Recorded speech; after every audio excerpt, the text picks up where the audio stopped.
ನಂದಿಹಳ್ಳಿ ಗ್ರಾಮಸ್ಥರ ಜೀವಕ್ಕೆ ಅಪಾಯ ಉಂಟು ಮಾಡುತ್ತಿರುವ ವಾಹನಗಳ ಪಾರ್ಕಿಂಗ್ ಯಾರ್ಡ್ ವಿರುದ್ಧ ಇದೀಗ ಆಕ್ರೋಶ ಹೆಚ್ಚಾಗಿದೆ. ಹಲವಾರು ವರ್ಷಗಳಿಂದ ನಂದಿಹಳ್ಳಿಯಿಂದ ಕುಮಾರಸ್ವಾಮಿ ದೇವಸ್ಥಾನಕ್ಕೆ ಹೋಗುವ ರಸ್ತೆಯ ಎಡಭಾಗದಲ್ಲಿ ವಾಹನಗಳ ಪಾರ್ಕಿಂಗ್ ಯಾರ್ಡ್ ಕಾರ್ಯನಿರ್ವಹಿಸುತ್ತಿತ್ತು. ಅಲ್ಲಿಂದ ಲೋಡಿಂಗ್ ಸ್ಲಿಪ್ ಪಡೆದ ಮೈನ್ಸ್ ಲಾರಿಗಳು ಸಂಚಾರ ಮಾಡುತ್ತಿದ್ದವು.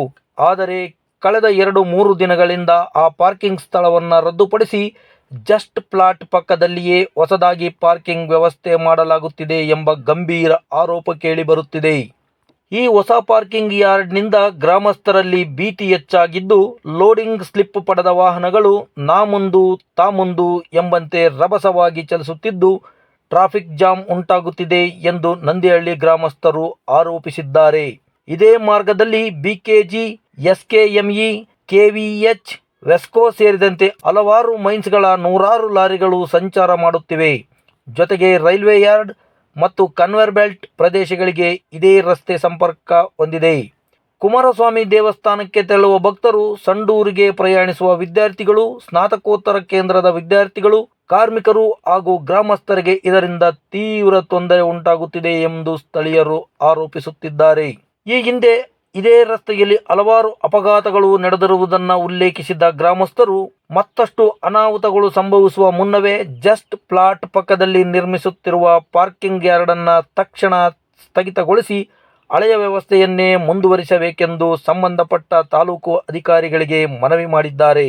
ನಂದಿಹಳ್ಳಿ ಗ್ರಾಮಸ್ಥರ ಈ ಹೋರಾಟಕ್ಕೆ ಅಧಿಕಾರಿಗಳು ಯಾವ ರೀತಿ ಸ್ಪಂದನೆ ನೀಡುತ್ತಾರೆ ಎಂಬುದನ್ನು ಕಾದು ನೋಡಬೇಕಾಗಿದೆ. ಇದಾಗಿತ್ತು ಈ ಕ್ಷಣದ ಹೆಡ್ಲೈನ್ಸ್. ನಿರಂತರ ಸುದ್ದಿಗಾಗಿ ನೋಡ್ತಾ ಇರಿ S18 ನ್ಯೂಸ್. ಇದು ಸತ್ಯದ ಪರಧ್ವನಿ. ನನ್ನ ಹೆಸರು ಕೊಟ್ಟೇಶ್ ಅಂತ ಹೇಳಿ.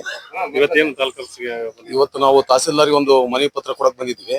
ಕಾರಣ ಏನಂದ್ರೆ, ನಾವು ಫಸ್ಟ್ ಹರ್ಶಂಕರ MML ಏನು ಮೈನ್ಸ್ ಐತಲ್ಲ, ಅಲ್ಲಿಂದ ಏನು ಟ್ರಾನ್ಸ್ಪೋರ್ಟಿಂಗ್ ಮೂವ್ಮೆಂಟ್ ನಡೀತದಲ್ಲ, ಆ ಮೂವ್ಮೆಂಟು ಏನು ಗಾಡಿ ಪಾರ್ಕಿಂಗ್ ಯಾರ್ಡು ಅಲ್ಲಿ ಮೇಲೆ ಮಾಡಿತ್ತು. ಈಗ ಅಲ್ಲಿ ಆದ್ರೆ ಓಕೆ, ನಮ್ಗೇನು ತೊಂದರೆ ಇದ್ದಿಲ್ಲ. ಈಗ ಏನ್ ಮಾಡ್ಬಿಟ್ರು ಅಂದ್ರೆ, ಇಲ್ಲಿ ಮಧ್ಯದಲ್ಲಿ ನಾವು ಬೈರಿಮೂಲಿ ಅಂತ ಕರಿತೀವಿ ಹಳ್ಳಿ ಭಾಷೆಯಲ್ಲಿ, ಅಲ್ಲಿಂದ ಮುಂದೆ ಬಂದ್ಬಿಟ್ಟು ಜಸ್ಟ್ ಪ್ಲಾಟ್ ಪಕ್ಕದಲ್ಲಿ ಒಂದು ಪಾರ್ಕಿಂಗ್ ಯಾರ್ಡ್ ಮಾಡಿದ್ದಾರೆ. ಅದೇನಾದ್ರೂ ಆ ಪಾರ್ಕಿಂಗ್ ಯಾರ್ಡ್ ಸ್ಟಾರ್ಟ್ ಆಯ್ತಂದ್ರೆ ನಮ್ಮೂರಿಗೆ ಬಹಳ ತೊಂದರೆ ಆಗ್ತದೆ.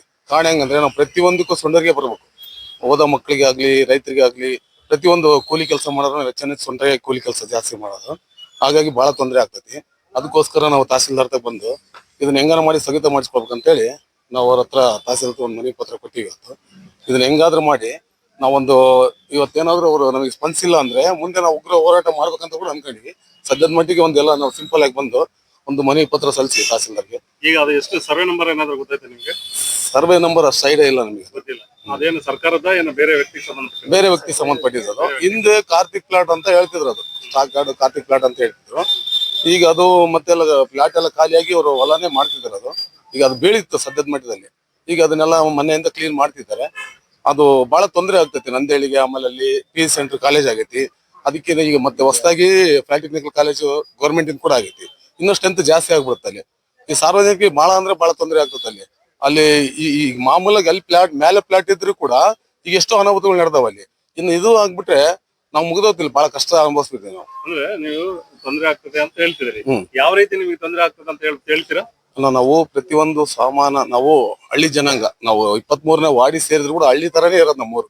ಅಲ್ಲಿ ಹೆಂಗಿದೆ ಅಂದ್ರೆ, ನಾವು ಪೂರಾ 7 ಕಿಲೋಮೀಟರ್ ನಾವು ಅದನ್ನ ಪ್ರತಿಯೊಂದು ಏನೇ ಸಾಮಾನು ಬರ್ಬೇಕಂದ್ರೆ ಸೊಂಡೂರಿಗೆ ಬರ್ಬೇಕು. 2 ವೀಲರ್ ಜರ್ನಿ ನಮ್ದು ಜಾಸ್ತಿ. ನಮಗೆ ಬಸ್ಸಿನ ವ್ಯವಸ್ಥೆ ಹೆಂಗೈತೆ ಅಂದ್ರೆ ಕಾಲೇಜ್ಗೋಸ್ಕರ ವ್ಯವಸ್ಥೆ ಐತಿ. ಪ್ರೈವೇಟ್ ಗಾಡಿಗಳು ಯಾವ ಇಲ್ಲ ನಮ್ಗೆ ಸಮಯ ಸರಿಯಾಗಿ. ಎಮರ್ಜೆನ್ಸಿಗೆ ಟೈಮಿಂಗ್ ಸರಿಯಾಗಿ ನಾವು ಗೌರ್ಮೆಂಟ್ ಒಂದ್ 2-3 ಬಸ್ ಬಿಟ್ಟಿದ್ದಾರೆ. ಅದು ನಮಗೆ ವ್ಯವಸ್ಥೆ ಸರಿ ಆಗಲ್ಲ ಗೌರ್ಮೆಂಟ್ ಬಸ್ಸಿಂದ. ಹಾಗಾಗಿ ನಾವು ಪ್ರತಿಯೊಂದು 2 ವೀಲರ್, ಪ್ರತಿಯೊಂದು ಮನೆಗೂ 2 ವೀಲರ್ ಇಟ್ಕೊಂಡಿವಿ. ನಾವು ಪ್ರೆಗ್ನೆಂಟ್ ಹೆಣ್ಮಕ್ಳನ್ನ ಕರ್ಕೊಂಡ್ಬರ್ಬೇಕಂದ್ರೆ ಕೂಡ ನಾವ್ ಏನ್ ಮಾಡ್ತೀವಿ ಅಂದ್ರೆ 2 ವೀಲರ್ ಕರ್ಕೊಂಡ್ಬರ್ತೀವಿ. ಹಂಗಾಗಿ ಪ್ರತಿ ಸಲ ಟ್ರಾಫಿಕ್ ಜಾಮ್ ಆಗ್ಬಿಟ್ರೆ ಅಲ್ಲಿಂದ ಇಲ್ಲಿ ಮುಟ್ಟೋದ್ರಾಗೆ 10 ನಿಮಿಷ ಜರ್ನಿ, ಅದು 10-15 ನಿಮಿಷ ಜರ್ನಿ. ಒಂದ್ಸರಿ ಟ್ರಾಫಿಕ್ ಆದ್ರೆ ಅರ್ಧ ಗಂಟೆ 30 ನಿಮಿಷ 40 ನಿಮಿಷ ಹಿಡಿತೈತಿ ಸೊಂಡೂರಿಗೆ ಬರಕ. ಆ ಪರಿಸ್ಥಿತಿಯಲ್ಲಿ ಪೇಷಂಟ್ ಇಂದ ಸಮಸ್ಯೆ ಬಹಳ ತೊಂದರೆ ಆಗ್ತದೆ. ಈಗ ಪ್ಲಾಟ್ ಸ್ಟಾರ್ಟ್ ಆಗಿಲ್ಲ ಅಂತ ಈಗ ಸ್ಟಾರ್ಟ್ ಆಗ್ತದೆ ಅಂತ ಹೇಳ್ತೀವಿ. ಈ ಸಮಸ್ಯೆ ಯಾವಾಗ ಉದ್ಭವ ಆಯ್ತು? ಈ ಸಮಸ್ಯೆ ಅಂದ್ರೆ ನಾವು ಈಗ ಹೊಸದಾಗಿ ಪ್ಲಾಟ್ ಸ್ಟಾರ್ಟ್ ಮಾಡ್ತಿದ್ದಾರೆ. ನಮಗೆ ಪ್ಲಾಟ್ ಆ ಕಡೆ ಆಗಿದ್ರೆ ಏನು ತೊಂದರೆ ಆಗ್ತಿಲ್ಲ, ಆ ಕಡೆ ಜಾಮ್ ಆಗ್ತಿತ್ತು, ಊರ ಕಡೆ ಏನೋ ಮಾಡ್ಕೊಂತ ಕ್ಲಿಯರ್ ಆಗ್ತಿತ್ತು ಅಲ್ಲಿ. ಈಗ ಇಲ್ಲಿ ಆಗ್ಬಿಟ್ರೆ ಊರಿನ ಕಡೆ ಆದ್ರೆ ನಮಗೆ ಸೊಂಡೂರಿಗೆ ಬರೋದು, ನಾವು ಈ ಕಡೆ ಅಲ್ಲ, ಆ ಕಡೆಗೆ ನಮ್ಗೆ ಸಮಸ್ಯೆ ಬರಲ್ಲ. ಈ ನಾವು ಹೋಗೋ ದಾರಿ ಒಳಗೆ ಸಮಸ್ಯೆ ಆಗ್ತದಲ್ಲ. ಡೈಲಿ 200-300 ಗಾಡಿ ಬಿಡ್ತಿರ್ತಾರೆ. ಒಂದ್ ದಿನಕ್ಕೆ 200-300 ಗಾಡಿಗಳು. ಆಮೇಲೆ BKG ಹೋದವು, ಎಸ್ಕೋ ಹೋದವು, ಎಲ್ಲ ಅಲ್ಲಿ ಪ್ಲಾಂಟ್ ಎಲ್ಲ ಅಲ್ಲಿ ಊರ ಹತ್ರನೇ ಮಾಡಿದ್ದಾರೆ. ಹಾಗಾಗಿ ನಮಗೆ ಬಹಳ ತೊಂದರೆ ಆಗ್ತದೆ. ಚೆನ್ನಪ್ಪ ಅಂತೇಳಿ ಅಂದೇಳಿ. ಈ ಸಮಸ್ಯೆ ಏನಂತಂದ್ರೆ ಅಲ್ಲಿ ಇರ್ತಕ್ಕಂತ ನಮಗೆ ಊರಿಗೆ ಬಹಳ ತೊಂದರೆ ಆಗ್ಬಿಡಿದೆ. ಈಗಿರ್ತಕ್ಕಂತ ತೊಂದರೆನೆ ಬಹಳ ಇದೆ. ಇನ್ನು ಆ ಪ್ಲಾಟ್ ಮಾಡೋದ್ರಿಂದ ಇನ್ನು ಅತಿ ಹೆಚ್ಚು ತೊಂದರೆ ಆಗ್ತದೆ ನಮ್ಮೂರಿಗೆ. ಯಾವ ಪ್ಲಾಟ್ ಯಾವ ಕಂಪನಿದವರು? MML ಕಂಪನಿ ಏನೈತಿ SIOM ಅವರು ಮೇಲೆ ಈಗ ಏನು ಕಡಪ ಇನ್ವಲ್ಲ ಅಂತ ಐತೆ ಅಲ್ಲಿ, ಅದ್ರಾಗ ಪ್ಲಾಟ್ ಮಾಡಿದ್ದಾರೆ. ಈಗ ಆ ಪ್ಲಾಟ್ ಬಿಟ್ಟು ಮತ್ತೆ ಇಲ್ಲಿ ಇದು BMM ಪ್ಲಾಟ್ ಅಂತ ಐತಿ, ಕಾರ್ತಿಕ್ ಪ್ಲಾಟ್ ಅಂತ ಹೇಳಿ ಇದು ಮಾಡಕತ್ತಾರೆ. ಜಸ್ಟ್ ಪ್ಲಾಟ್ ಬಗ್ಲ ಅದನ್ನ ಮಾಡ್ಬೇಕಂತೇಳಿ ಈಗ MML ಅವ್ರು ಮಾಡ್ತಾ ಇದಾರೆ. ಅದು ಮಾಡೋದ್ರಿಂದ BKG ಇಂದ ಒಂದು 500 ಗಾಡಿ ಬರ್ತಾವ, SKM ಇಂದ ಒಂದು 200-300 ಗಾಡಿ ಬರ್ತಾವ, KVH ಇಂದ ಇನ್ನು ಒಂದು 300-400 ಗಾಡಿ ಬರ್ತಾವ, ಮತ್ತೆ MML ಇಂದ ಒಂದು 500-1000 ಗಾಡಿ ಬರ್ತಾವ ಮೇಲೆ. ಮತ್ತೆ C ಬ್ಲಾಕ್ ಅಲ್ಲಿಂದ ಎಲ್ಲಾ ಗಾಡಿಗಳು ಹಿಂಗೆ ಈ ಕಡೆಗೆ ಬರ್ತಾವ. ಬರೋದ್ರಿಂದ ನಮ್ ನಂದೇಳಿಗೆ ಬಹಳ ತೊಂದರೆ ಆಗುತ್ತೆ. ಎಷ್ಟೋ ಗರ್ಭಪಾತಗಳು ಕೂಡ ಆಗಿಬಿಟ್ಟಾವ, ಸಾಕಷ್ಟು ಗರ್ಭಪಾತಗಳು ಜಾಮಲ್ಲಿ ಆಗ್ಬಿಟ್ಟಾವ. ಇನ್ನು ಮುಂದೆ ಜೀವಗಳು ಹೋಗ್ಬಾರ್ದು ಅಂತೇಳಿ ನಾವು ಈ ಕ್ರಮ ತಗೊಳಕತ್ತೀವಿ. ತಹಸೀಲ್ದಾರ್ ಸರ್ ಆಯ್ತು ಕ್ರಮ ತಗೊಂತೀವಿ ಅಂತ ಹೇಳಿದಾರೆ. ಈಗ ಅವರಿಗೆ ಅಲ್ಲಿ ಪ್ಲಾಟ್ ಮಾಡ್ಬೇಡ್ರಿ, ನಾವು ಅಲ್ಲಿ ಹೇಳಿ ಅವರಿಗೆ ಲೆಟರ್ ಕಳಿಸ್ತೀವಿ ಅಂತ ಹೇಳಿದಾರೆ ಈಗ ತಹಸೀಲ್ದಾರ್ ಸರ್.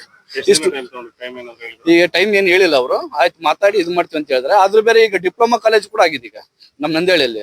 ಈಗ ಸಾಕಷ್ಟು ಜನ ಒಂದು 300 ಜನ ಅಡ್ಮಿಷನ್ ಮಾಡಿಸಿದಾರೆ ಅಲ್ಲಿ ಆಲ್ರೆಡಿ. ಹಂಗ ಈಗ ತಹಸೀಲ್ದಾರ್ ಇಷ್ಟು ದಿನ ಅಂತ ಟೈಮ್ ಏನ್ ಹೇಳಿಲ್ಲ. ಅವ್ರನ್ನ ಕರೆದು ಅವ್ರಿಗೆ ಒಂದು ಲೆಟರ್ ಕಳಿಸಿ ನಾವು ಸ್ಟಾಪ್ ಮಾಡ್ತಕ್ಕಂಥ ಕೆಲಸ ಮಾಡ್ತೀವಿ ಅಂತ ಹೇಳಿದಾರೆ ಅವರು. ಹಂಗ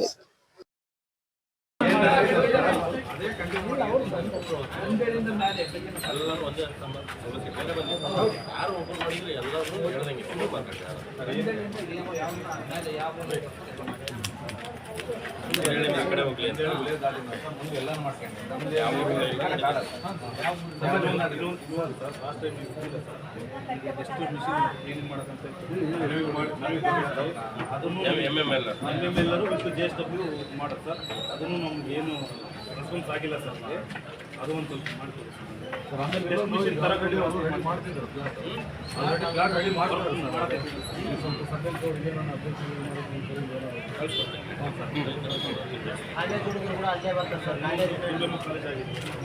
ಮತ್ತೆ ಅಲ್ಲಿ ಕಾಲೇಜಿಗೆ ಸರ್ ಇವಾಗ ಅಡ್ಡಾಡೋದೇ ನಮ್ಮ ಕೈಯಲ್ಲಿ ಆಗ್ತಾ ಇಲ್ಲ. ಕೈಯಲ್ಲಿ ಜೀವ ಹಿಡ್ಕೊಂಡು ಅಡ್ಡಾಡ್ತಿದ್ದೀವಿ. ಮ್ಯಾಕ್ಸಿಮಮ್ ಫ್ಲಾಟ್ ಹಾಕೋದು ದಿನ 500ರಿಂದ 600 ನಡೀತಾವ. ಆಮೇಲೆ ನಾವು ಭಾಳ ಸಮಸ್ಯೆ ಆಗಿದೆ ಸರ್. ಜೀವಗಳು ಕೈಯಾಗಿ ಹಿಡ್ಕೊಂಡು ಸಣ್ಣ ಮಳೆ ಕಾರಣಕ್ಕಂದ್ರೆ ನಾವು ಸೊಂಡ್ರಿಗೆ ಬರುತ್ತೆ ಹೇಳಿ ನಂದು. ನಾವು ಈಗ ತಹಸೀಲ್ದಾರ್ ಸಾರಿಗೆ ಮೆಮೊರಂಡಮ್ ಕೊಟ್ಟಿರೋ ಕಾರಣ ಏನಂದ್ರೆ ಈ ಹರ್ಶಂಕರ್ ಮೈನ್ಸ್ SIOM ಮೈನ್ಸಿನಿಂದ ಈಗ ಹೊಸ ಪ್ಲಾಟ್ ಮಾಡಕ್ಕೆ ಈ ನಿರ್ಧಾರ ಮಾಡಿದ್ರು MML ಮೈನ್ಸ್ ಅವರು. ಅದು ಬಂದ್ಬಿಟ್ಟು ಲಕ್ಷ್ಮೀಪುರ ವಿತ್ ನಂದೇಳಿ ಸೆಂಟ್ರಿಗೆ ಜಸ್ಟ್ ಪ್ಲಾಟ್ ಹತ್ರ ಇದೆ. ಅದು ಓಲ್ಡ್ BMM ಪ್ಲಾಟ್ ಅಂತ ಇತ್ತು. ಈಗ ನಂದೇಳಿಯಿಂದ ಆಚೆ ಇರೋ ಪ್ಲಾಟ್ಗೆ ನಾವು ತಡ್ಕಂತ ಇಲ್ಲ, ಟ್ರಾಫಿಕ್ ಗಾಡಿ ಬರ್ತಾ ಇರೋದಕ್ಕೆ. ಇಲ್ಲೇನಾದ್ರೂ ಪಾರ್ಕಿಂಗ್ ಏರಿಯಾ ಮಾಡಿದ್ರೆ 500ರಿಂದ 600 ಗಾಡಿ ಪಾರ್ಕಿಂಗ್ ಆಗ್ಬೇಕು. ಪಾರ್ಕಿಂಗ್ ಒಳಗೆ ಬಿಟ್ಟು ರೋಡ್ ನಲ್ಲಿ ಗಾಡಿ ನಿಂದಿರ್ತವೆ. ಆಮೇಲೆ ನಾವು ಅಡ್ಡಾಡೋದು ತೊಂದರೆ ಆಗುತ್ತೆ, ಎತ್ತು ಬಂಡಿ ಹೋಗೋಕು ಸಮಸ್ಯೆ ಐತೆ. ಆದ ಕಾರಣ ಈ ಪ್ಲಾಟ್ ರದ್ದುಪಡಿಸ್ಬೇಕಂತೇಳಿ ತಹಸೀಲ್ದಾರ್ ಸಾರಿ ನಾವು ಮೆಮೊರಂಡಮ್ ಕೊಟ್ಟಿದ್ದೀವಿ. ನಮಸ್ತೆ.